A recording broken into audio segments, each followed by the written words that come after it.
Assalamualaikum warahmatullahi wabarakatuh. Perkenalkan, nama saya Jovita Prabutum. Saya dari Fakultas Sains dan Teknologi dari Prodi Fisika dengan NIM 210604110024. Saya akan membacakan resuman yang saya resum tadi, dan saya akan membacakan resum dari Ibu Sumbullah. Dia berpesan buat calon pemimpin masa depan, bukanlah orang yang pandai merangkai kata-kata semata, tapi calon pemimpin orang yang besar adalah ia yang bisa melakukan perkataannya. Dan dari situ saya belajar tentang sebuah tanggung jawab yang saya ucapkan. Kalau kamu ingin menjadi sebuah ilmuwan atau menjadi orang yang luar biasa ataupun menjadi orang yang biasa-biasa saja, ketika pemimpin yang baik adalah orang yang mampu membuka pintu masa depan bagi orang lain, bukan orang yang selalu mencari kesalahan dari pihak yang lain. Belajar dari itu, maka dari itu belajarlah mengedepankan positive thinking.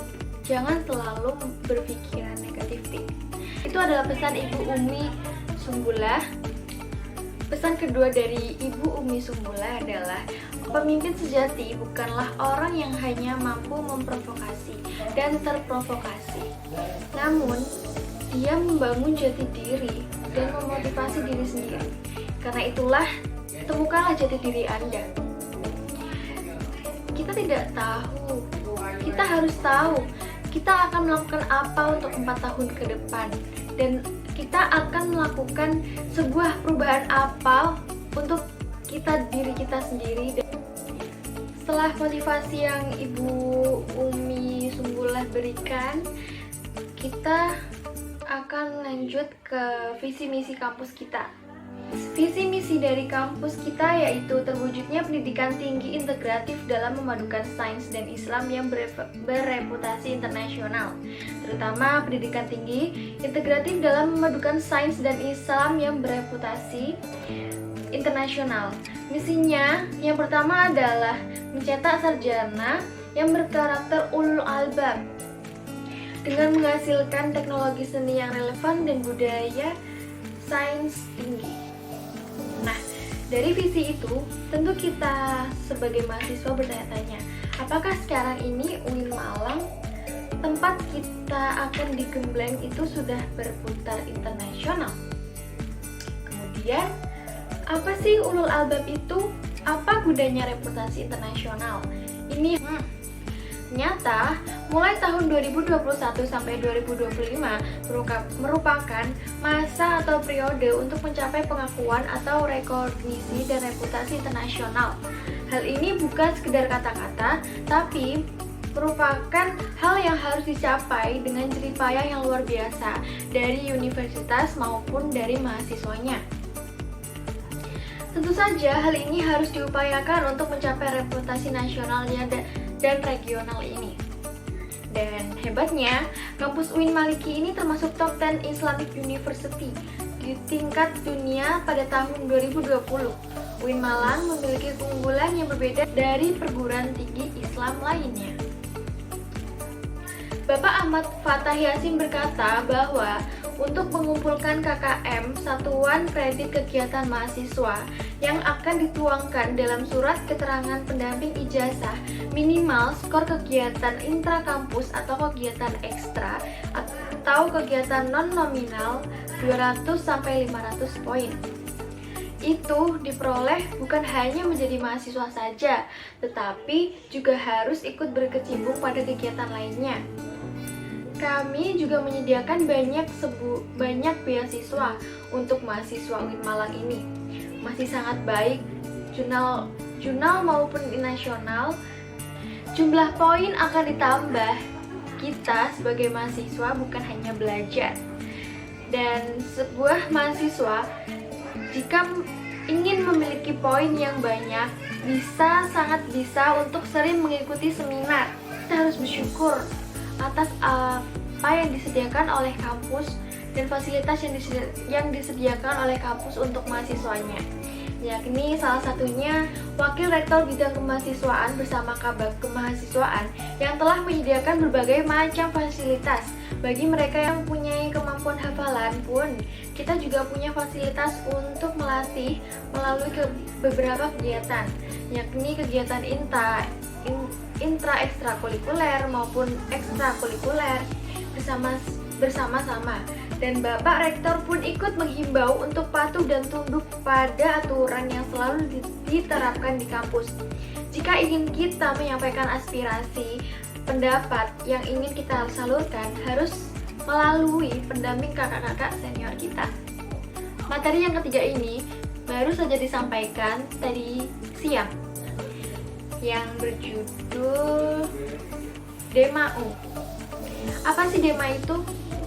DEMA adalah organisasi intrakampus yang merupakan lembaga eksekutif mahasiswa di level universitas. Jika kita kenal yang biasa disebut dengan BEM, BEM itu adalah organisasi yang di luar Kementerian Kemenak. Maka dari itu, penyebutan BEM itu untuk Kemendikbud, dan penyebutan DEM itu untuk Kementerian Keagamaan. Jadi beda ya, BEM sama DEM. Tetapi organisasi ini mempunyai tugas yang sama, walaupun namanya berbeda di setiap kampus dan setiap Kementerian Pendidikan. Fungsi dari DEMA ini adalah yang pertama sebagai pelaksana program organisasi kemahasiswaan. Yang kedua, sebagai lembaga mengkoordinasi dan menginstruksi pelaksanaan kegiatan kemahasiswaan di tingkat universitas. Yang ketiga, melaksanakan proker organisasi yang disiapkan oleh SEMA. Yang keempat, menginformasikan kegiatan kemahasiswaan yang disediakan oleh universitas. Kita lanjut ke tugas. Tugas dari DEMA sendiri yang pertama adalah melaksanakan program kerja organisasi yang sudah disepakati oleh SEMA Universitas. Yang kedua adalah mengkomunikasikan dan menginformasikan kegiatan kemahasiswaan di tingkat universitas. Yang ketiga, melaksanakan koordinasi dan sinkronasi kegiatan kemahasiswaan. Dari Kementerian DEMA-U sendiri dibagi beberapa kementerian. Kementerian DEMA-U ini terbagi 6 kementerian. Yang pertama adalah Kementerian Dalam Negeri, yakni tugasnya adalah mengkomunikasikan lingkungan internal UIN Maliki. Yang kedua, Kementerian Luar Negeri, mengkomunikasikan lembaga UIN Malang dengan lembaga UIN di luar Malang. Yang ketiga adalah Kementerian Sosial, Hukum dan Politik. Tugasnya adalah lebih ke pengembangan atau mengkaji multitasking yang berhubungan dengan hukum dan sosial politik. Yang keempat adalah Kementerian Agama, bergerak dalam upaya mewujudkan visi dari UIN Malang, yaitu bentuk upaya DEMA dalam berkolaborasi menuju ulul albab. Yang kelima adalah Kementerian Pengembangan dan Kreativitas. Tugasnya adalah berkoordinasi antar kementerian untuk mendukung program kerja yang dirancangkan oleh DEMA untuk mewujudkan cita-cita. Yang keenam dan yang terakhir, yang keenam adalah Kementerian Informasi dan Komunikasi. Tugasnya lebih ke publikasi tentang apa yang dilakukan atau kegiatan yang dilakukan Dewan Eksekutif Mahasiswa Universitas. Tugas ini sama dengan tugasnya humas ya, membagikan informasi tentang gitu.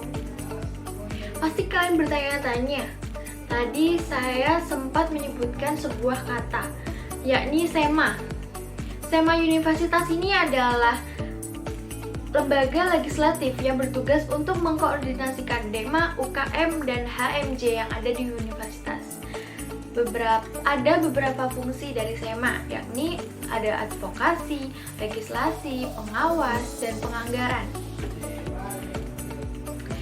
Terus tugas SEMA. Apa sih tugas SEMA ini? Yang pertama adalah mengawasi dan mengontrol DEMA universitas. Yang kedua adalah memberi persetujuan setiap kegiatan yang dilaksanakan. Yang ketiga adalah memberi pengesahan setiap laporan pertanggungjawaban setelah selesai agenda tersebut. Yang keempat adalah memfasilitasi aspirasi mahasiswa UIN Maliki Malang.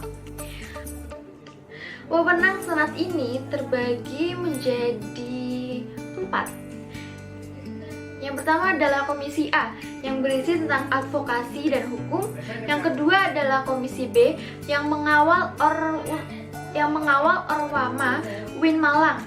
Yang ketiga, Komisi C berisi tentang administrasi dan keuangan dan membuat peraturan dan surat-surat serta LPJ.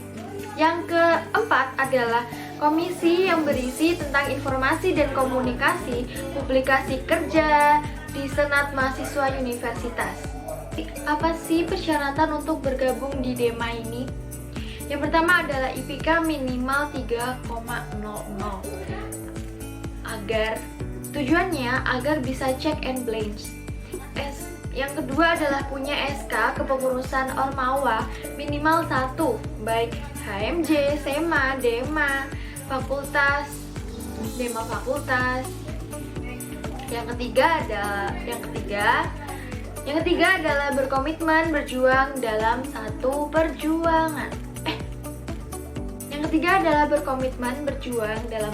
Periode. Materi yang akan saya sampaikan selanjutnya adalah materi tentang UKM UIN Malang. Di UIN Malang mempunyai 15 UKM. Di antaranya adalah UKM Resimen Mahasiswa yang bergerak dalam bidang kemiliteran. Yang kedua adalah Pramuka. Yang ketiga adalah Korps Sukarela PMI. Yang selanjutnya adalah UKM Paduan Suara Mahasiswa Gema Gembita Bahana, sebuah organisasi yang bergerak dalam bidang suara. Yang ketiga adalah UKM Olahraga. Di antaranya ada beberapa olahraga, yakni ada 7 cabang olahraga di dalamnya. Yang pertama adalah futsal, yang kedua ada volley, yang ketiga ada bulu tangkis, yang keempat ada tenis meja, yang kelima ada basket, yang keenam ada sepak takraw, yang ketujuh adalah catur. UKM selanjutnya adalah Koperasi Mahasiswa Padang Bulan. Yang selanjutnya adalah UKM Seni Religius, UKM Mapala Tursina, UKM Teater Komedi Kontemporer, UKM Komunitas Musik Studio 3, UKM Taekwondo Indonesia, UKM Jepret Fotografi yang bergerak dalam bidang fotografi atau sebuah videografi. Yang selanjutnya adalah UKM Simonvi FM yang bergerak dalam bidang radio, siaran. Dan yang selanjutnya adalah UKM Lembaga Kajian Penelitian dan Pengembangan Mahasiswa yang bergerak dalam bidang kepenulisan, dan kalian cocok jika masuk dalam itu jika kalian jadi orang yang kritis. UKM ini bergerak dalam bidang kepenulisan, lebih fokus ke dalam sebuah karya menulis. Jika kalian suka menulis, kalian bisa bergabung di UKM ini. Termasuk saya akan bergabung di UKM ini. Terus selanjutnya adalah UKM Unit Aktivitas Permahasiswa Indonesia. Materi yang akan saya sampaikan selanjutnya adalah moderasi agama dalam bingkai NKRI yang disampaikan oleh Bapak DRS H. Basri, MA, PhD. Oke, yang beliau sampaikan adalah sebuah kalimat. Sampai saat ini, tidak ada yang bisa menemukan obat COVID-19. Kunci menanggulangi COVID-19 adalah vaksinasi agar mencapai herd immunity atau kekebalan skala besar. Kunci yang kedua adalah disiplin prokes. Orang Indonesia lebih banyak tidak mematuhi protokol. Maka dari itu, COVID ini susah sekali untuk hilang. Tingkat pemahaman COVID di Indonesia itu rendah sekali. Memakai masker saja susah. Gimana mau sembuh dari COVID? Pertumbuhan ekonomi karena COVID semua turun. Semua negara pun turun. Tapi kita sudah mengalami kenaikan dari year of year. Kita naik sekitar 7%. Melemahnya daya membeli karena efek PPKM membuat masyarakat malas untuk membeli, lalu terjadi inflasi tipis-tipis. Dan juga banyak yang kehilangan pekerjaan akibat pandemi COVID-19 ini. Tercatat lebih dari 50.000 buruh di PHK sejak awal 2021. Tingkat pengangguran pun lebih banyak pada bulan Agustus tahun 2021. Kalau berbicara dampak ini terus ada di sektor pendidikan. Banyaknya yang putus sekolah dikarenakan harus bekerja karena krisis ekonomi akibat pandemi COVID-19 ini. Dan juga karena persepsi orang tua mereka yang kebijakan sektor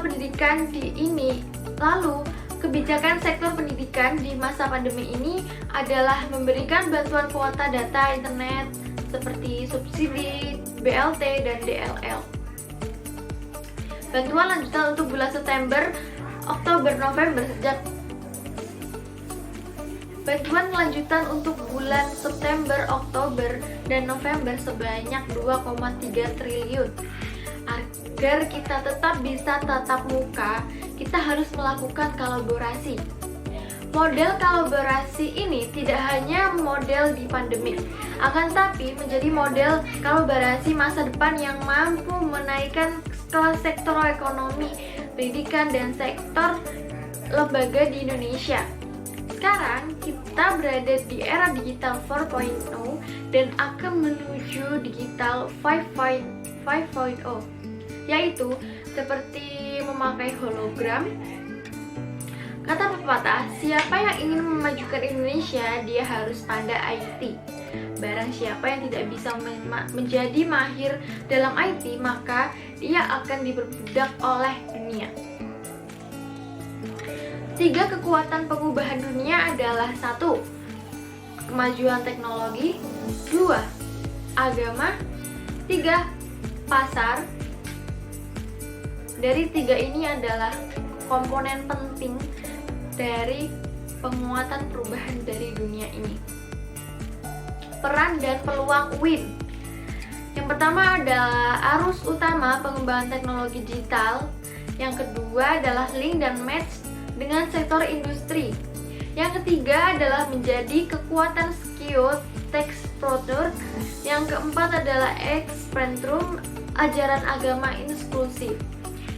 Cara bekerja masa depan adalah muncul jenis pekerjaan baru yang disebabkan oleh digitalisasi dan otomatisasi.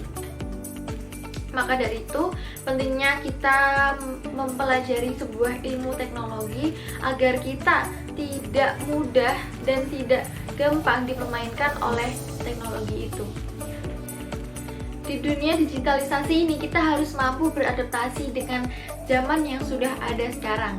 Bagaimana kita memanfaatkan teknologinya untuk kemanfaatan diri kita dan kemanfaatan untuk orang lain, kita harus tahu dan kita harus berlatih untuk kita di masa depan. Terus, cara menjadi generasi yang unggul. 1. Keagungan moral dan spiritual. Yang kedua adalah gandrung ilmu pengetahuan. Yang ketiga adalah memiliki digital quotient. Yang keempat adalah kesalehan atau peduli sosial. Barang siapa yang mau kuasai dunia harus juga dengan ilmu. Dan orang yang mau menguasai akhirat harus juga dengan ilmu. Maka keduanya perlu dikuasai dengan ilmu. Kita harus mempunyai kecerdasan emosional, tidak hanya kecerdasan digital. Jadi mahasiswa UIN Malang harus punya itu. Untuk materi selanjutnya, saya akan menyampaikan apa itu moderasi dalam Islam. Sangat menarik. Definisi moderasi, yakni adalah secara etimologi wasatiyah berarti jalan tengah atau middle path atau posisi tengah, atau juga disebut dengan berkeadilan. Yang kedua, secara terminologis adalah pemahaman praktek keagamaan yang menjunjung tinggi kesertaan keberagamaan, toleransi dengan berpijak pada prinsip tawazun antara resiko atau logika, teks, serta konteks. Dasar teologis adalah Al-Quran Surat Al-Baqarah ayat 143 dan beberapa hadis dalam Sahih Bukhari. Oke, selanjutnya adalah kenapa sih modernisasi itu penting di Indonesia? Karena moderasi adalah menciptakan karakter Islam sebagai agama rahmatan lil alamin yang menjunjung tinggi keadaban Islam dan harmoni antar pemeluk agama. Selanjutnya adalah historitas Islam di Indonesia. Selanjutnya adalah karakter masyarakat Indonesia yang lekat dengan kesatuan dan harmoni. Selanjutnya adalah ideologi bangsa Pancasila dan moto Bhinneka Tunggal Ika. Oke, dari isu-isu politik yang terkait dengan Timur Tengah dan politik global, baik secara langsung atau tidak dapat mempengaruhi pemahaman dan sikap keberagamaan masyarakat Indonesia serta mengganggu agenda moderasi Islam seperti konflik Palestina dan Israel, aliansi politik Arab Amerika, oil, politik di Muslim hipokrasi. Oke. Untuk materi selanjutnya adalah peran mahasiswa UIN Malang. Mahasiswa harus memerankan diri sebagai agen of change dalam menguatkan modernisasi agenda moderasi. Terus selanjutnya adalah mahasiswa harus mengedepankan kepentingan kebangsaan dan keagamaan sesuai dengan prinsip moderasi. Selanjutnya adalah mahasiswa UIN harus cerdas, akademik, religius, dan berkebinekaan. Dari materi yang telah disampaikan dari PBAK Universitas ini, saya menyimpulkan bahwa sangat penting sekali untuk menjalani sebuah organisasi dan belajar untuk kemandirian diri saya sendiri. Entah itu belajar untuk tanggung jawab diri saya sendiri, entah itu untuk belajar kepercayaan diri saya sendiri dan melatih ilmu banyak. Maka dari itu, saya sebagai mahasiswa baru ingin berpartisipasi dan berperan penting untuk Universitas UIN Malang ini. Dan semoga materi-materi yang telah disampaikan dari PBAK Universitas ini dapat menjadikan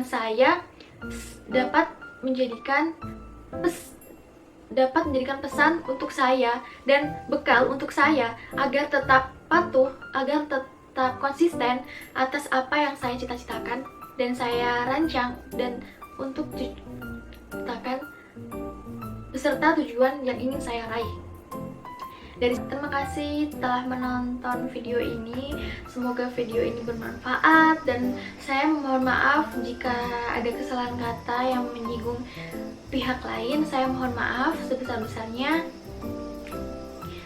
Saya akhiri. Wassalamualaikum warahmatullahi wabarakatuh. Terima kasih.